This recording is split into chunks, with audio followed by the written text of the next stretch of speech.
Before the break, I said I'd go to Brad right away to help him at least determine whether or not he may be able to retire in 4 years when he's 60.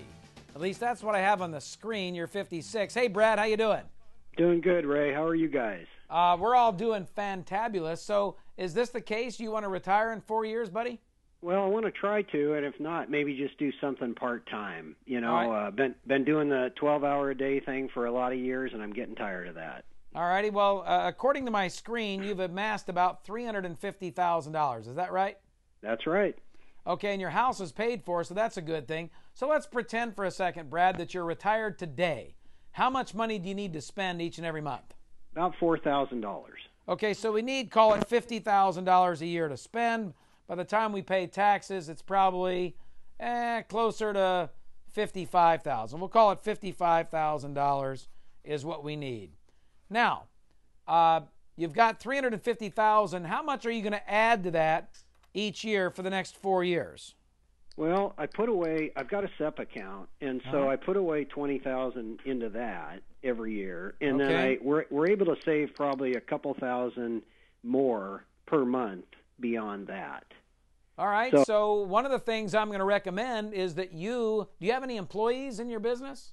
No, I'm not. It's a sub-S corp, but it's just me. I'm a sole member. Okay, so I'm going to recommend that we tweak up your retirement plan contributions to $45,000. I don't want to get into the specifics on that just yet, but if I have $350,000 today and you can save $45,000 a year in payments, and you do that for the next 4 years, and you earn, call it 5% on your money, you're going to have $629,000.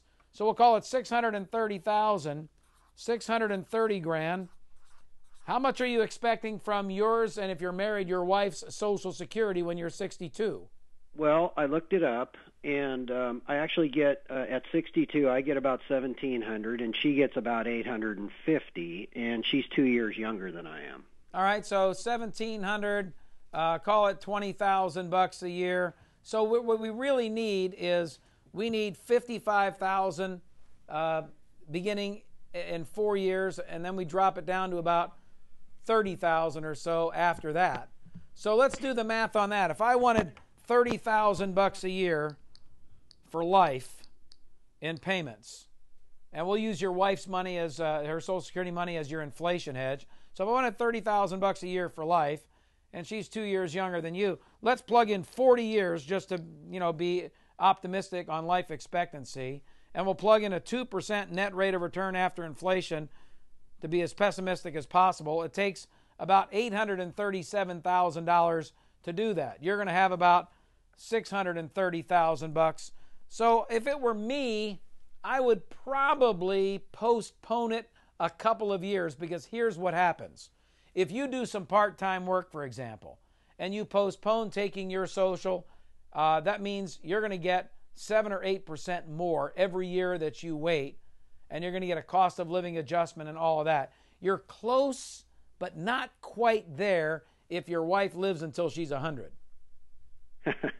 Okay. Now, if I plug in her Social Security and I use a better earnings rate and a little bit lower inflation rate, you're already there, but I didn't want to tell you that. I didn't want to tell you that because you're starting a little bit early. We're going to be draining the portfolio the first couple of years because you're not taking Social Security. I think Professor Plum, if he waits to 62 or 64 before retirement, he's going to be well on his way to a successful retirement. What do you think? I think he's very close in the fact that he also, in his back pocket, has a paid-for house. So if she makes it to age 100, but they run out of money when she's 90, there is an asset that is still there that can provide an income by using a reverse mortgage or some other form of selling it and moving to a smaller place. Hey, Brad, I'll tell you what. Stay on hold, my friend, and I'll have Professor Plum whip together a little bucket strategy and show you what this thing looks like, all right? That'd be great. Thanks a lot, Ray. All right, pal. Thank you very much.